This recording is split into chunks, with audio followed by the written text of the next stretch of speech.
Monteiro, tá aí mais informações a respeito do Banco Master e queria que você desse aqui a sua opinião sobre quais expectativas em relação a esses 6 aparelhos apreendidos com Daniel Vorcaro, porque Brasília está muito quente hoje, o clima está bem quente de fato, de temperatura, mas eu acho que ela está espelhando exatamente essa apreensão dos bambambãs da cidade em relação a esses aparelhos, né?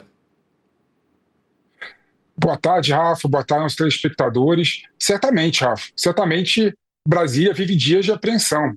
Com toda certeza, a Polícia Federal tem instrumentos necessários para conseguir, né, adentrar tanto no celular do Daniel Vorcaro, que foi apreendido, quanto nos HDs e nos computadores que foram apreendidos também. Então, é questão de tempo para a Polícia Federal revelar, né, exatamente qual que é o grau, né, de penetração que Daniel Vorcaro tem na política e tem nas instituições no Brasil. Então, eu vejo, Rafa, que é questão de tempo, né?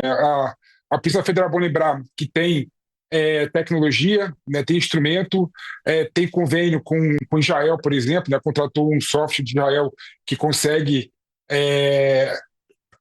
pegar a informação, né, e conseguir entrar no celular por meio de senha, né, buscar informação, inclusive, relacionada com áudio que foi, inclusive, apagado, né? Ou seja, a tecnologia que a Polícia Federal tem à disposição é muito grande e é questão de tempo, né? Questão de dias, semanas, para, de fato, conseguir mais documentação e mais documento sobre o poder do Daniel Vorcaro. Agora, uma das coisas que sinto um pouco frustrado, né, é em relação aos depoimentos que estão sendo colhidos pela Polícia Federal, né? Somente um diretor do Banco Master resolveu, né, falar para a Polícia Federal. Os outros, até o momento, ficaram em silêncio, o que mostra claramente que tem alguma coisa estranha, né, relacionada com esses depoimentos todos dos diretores do Banco Master. Então, Brasília vive dias de apreensão em relação ao Banco Master, em relação à revelação de documentos, dos depoimentos que a Polícia Federal, sem sombra de dúvida, irá alcançar.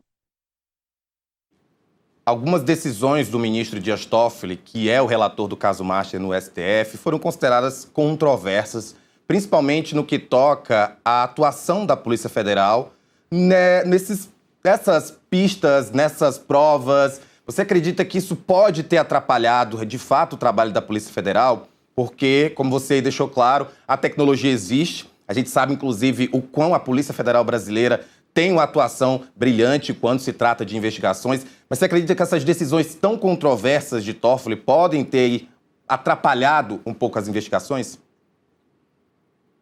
Sem sombra de dúvida, né? O Toffoli parece que age para atrapalhar a investigação da Polícia Federal. Quando ele determina um prazo determinado, né, para que a Polícia Federal colha os depoimentos, mostra claramente um absurdo, né? Porque a investigação tem seu tempo, Rafa. A investigação tem seu tempo, tem seu momento.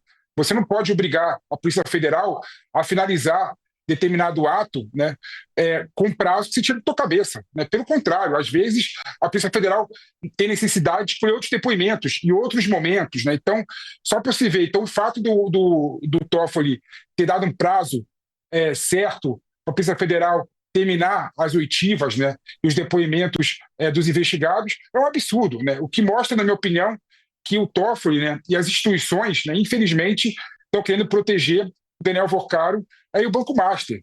E aí você vê, né, esse foi só um ato, né? Quando você vê, por exemplo, que o Toffoli, em muitos momentos, né, na verdade, todos os momentos, resolve colocar toda a investigação em sigilo, né, é outro absurdo, né? Até porque a regra da República é sempre a publicidade, né? Então, e outra coisa também, né?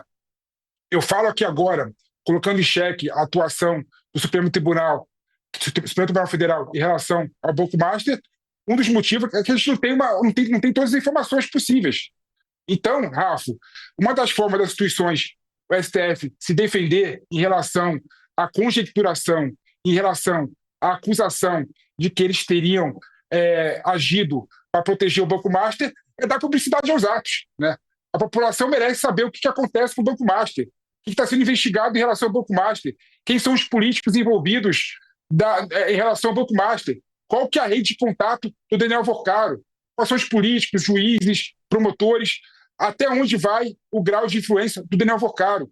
Tudo isso, na minha opinião, tem que ser publicizado para todos terem acesso. Claro, eu falo isso sabendo de antemão que tem situações e tem atos que o sigilo é necessário até para poder concretizar uma investigação, né? Mas tudo está em sigilo, não tem nada que dá para ser publicizado, né? E outro ponto final que eu queria colocar aqui, que mostra claramente o erro do Toffoli, é exatamente tirar da primeira instância a investigação do Banco Master. Sem sombra de dúvida, Daniel Vocaro não tem foro privilegiado, Banco Master não tem foro privilegiado, os diretores do Banco Master não têm foro privilegiado, vários investigados não têm foro privilegiado. Então, por que o Toffoli resolveu avocar para o Supremo Tribunal Federal o processo do Banco Master? Porque tem deputados e políticos envolvidos, destaca da primeira instância esses deputados, esses políticos envolvidos, e aí sim tramita no Supremo Tribunal Federal. Em relação aos outros assuntos todos, e todos os atos todos, deveria estar na primeira instância. Então você vê claramente, Rafa, que o Toffoli erra a todo momento quando o assunto é o Banco Master.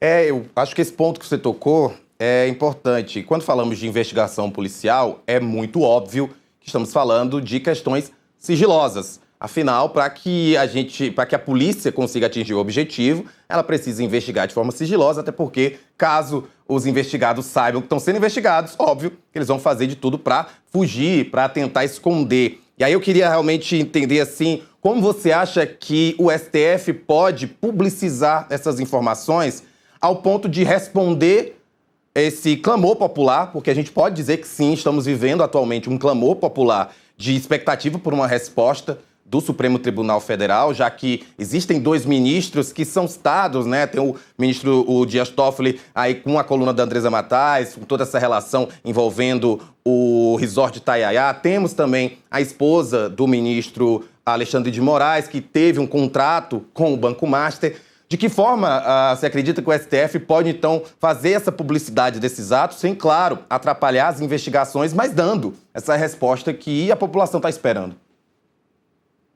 Esse é o ponto principal, né? Sem sombra de dúvida, não são todos os documentos e nem todos os atos processuais que necessitam do sigilo, né? Com toda certeza, tem várias partes do processo, como, por exemplo, saber de antemão quem são os investigados, que poderiam ser publicizados pelo Supremo Tribunal Federal.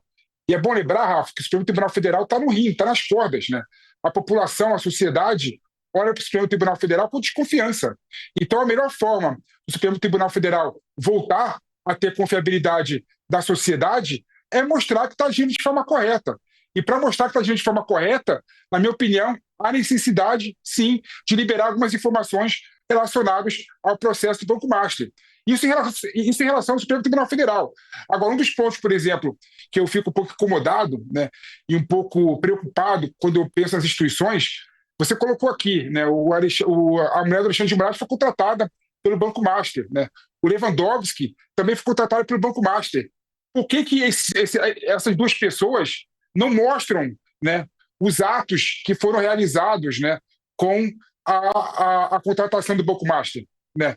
Porque o que parece, o Daniel Vocaro pagava essas pessoas e outras pessoas ainda mais para ter a proteção dessas pessoas do que para ter realmente um trabalho jurídico, né? Um trabalho de assessoria jurídica, né? Isso é lobby, isso é proteção, isso é suborno, né? Isso é propina, né? Na minha opinião, né?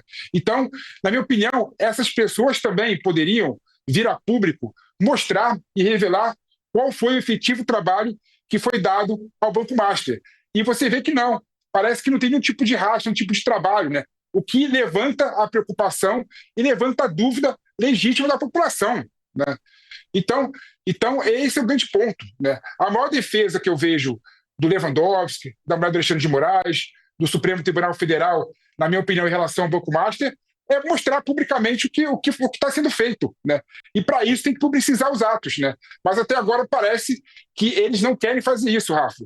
Parece que a preocupação deles, na verdade, é blindar o Daniel Vocaro, blindar o Banco Master, porque sabem, né, que caso publicizem todos os atos, caso publicizem todas as situações relacionadas ao Banco Master, a República vai estar em xeque. Porque a gente sabe que a influência do Daniel Vocaro está em todos os setores, está em todas as instituições e todas as correntes teológicas no Brasil. É exatamente esse ponto que eu queria te perguntar. O quão você acredita que o caso do Banco Master vá se tornar um ponto nevrálgico das eleições de 2026? Porque o que a gente está vendo, e já tratamos disso aqui no contexto, é de que Daniel Vorcaro tinha relações com todos os poderes da República. E a gente está prestes a chegar em uma eleição presidencial, senadores, deputados federais, ou seja, da mais alta cúpula do poder legislativo desse país. Então, queria também que você pudesse, falar um pouco para a gente o que é que você acha que pode acontecer de influência desse caso nas eleições que acontecem em outubro. Rafa, eu entendo que eu torço, na verdade, eu torço para que as investigações avancem, né, até antes das eleições presidenciais de 2026, porque a população merece saber exatamente quem está envolvido com o Banco Master. E eu espero realmente que a investigação vá a fundo, né, e chegue à conclusão, doa quem doer, né? E a população merece saber exatamente quem são os políticos envolvidos com o Banco Master. Ao que aparenta, né, que parece que poucas pessoas vão se livrar em relação a esse assunto do Banco Master. Você pega, por exemplo, que na direita, por exemplo, né, tem o Ciro Nogueira, que foi ministro da Casa Civil do Jair Bolsonaro, que era muito próximo do Vorcaro, né? Você vê, por exemplo, que o Guido Mantega, né, do PT, né, conseguiu marcar com o Vorcaro uma reunião com Lula, né? Ou seja, e tudo que você vê relacionado ao Banco Master é muito nebuloso. E a população merece saber exatamente quem são os políticos envolvidos. E mais do que isso, Rafa, eu acho que a gente deveria fazer um pacto depois desse caso, desse escândalo do Banco Master, para a gente discutir quais são as instituições que a gente quer, né? Como que a gente pode melhorar a governabilidade, melhorar a governança, melhorar a fiscalização das instituições financeiras, como que a gente pode pensar, inclusive, na ideia de regularizar o lobby no Brasil, né? Porque um dos pontos principais desses problemas todos que eu vejo, né, é porque o lobby do Brasil não é regulado também, né? Ou seja, então as pessoas atuam na sombra, né? Atuam à margem da legislação. Então, todos esses assuntos, do meu modo de ver, deveriam ser assuntos e deveriam ser temas das eleições de 2026. Né? A população merece saber quem são os políticos envolvidos e merece também discutir qual tipo de instituição e como que a gente consegue aperfeiçoar as instituições no Brasil. Eu acho que foi você que falou semana passada de que os candidatos à presidência deveriam, inclusive, apresentar seus possíveis ministros do STF. Né, já que em tese nós não os elegemos, claro, a partir do momento em que temos representantes que decidem se aquele ministro vai se tornar ministro ou não, claro que há um certo aval da população, mas ao mesmo tempo eu acho que cada vez mais essa sua ideia parece fazer bem sentido, tá?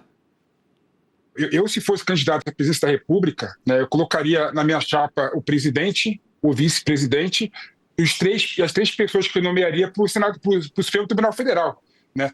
Já que a população não consegue votar para o ministro do Supremo Tribunal Federal, então que a população saiba de antemão quem que o presidente da República vai escolher o ministro do Supremo Tribunal Federal. Pode ser, inclusive, uma forma de pautar as eleições desse ano, Rafa. Imagina que legal. Poxa, eu vou votar em tal candidato a presidente da República porque esses três candidatos a ministro do Supremo Tribunal Federal eu acho que são candidatos adequados, candidatos que podem engrandecer o Supremo Tribunal Federal. Porque quando eu estudei Direito, Rafa, eu lembro que faz tempo isso aí, né? Faz 2001, eu entrei na faculdade, né? Eu lembro que eu olhava para a Suprema Corte do Brasil, né? Olhava para os 11 ministros com admiração. Né? Eu poderia não concordar e não gostar de cada um, de vários deles, né? Mas, sem sombra de dúvida, eram ministros que tinham respeitabilidade, tinham conhecimento técnico e era o melhor ministro dentro dos juristas no Brasil, né? Hoje em dia, não. Hoje em dia, você escolhe ministro do Supremo Tribunal Federal para se proteger, para blindar você quando você sai do seu cargo. Então, eu espero realmente que essa ideia, né, que eu coloquei aqui humildemente seja tratado por algum candidato à presidência da República, ou melhor, por todos os candidatos à presidência da República, Rafa. Felipe, daqui a pouquinho você participa aqui com a gente da entrevista com o deputado federal Nicolas Ferreira. Já avisaram que ele está online, daqui a pouquinho a gente vai conversar com ele, mas te agradeço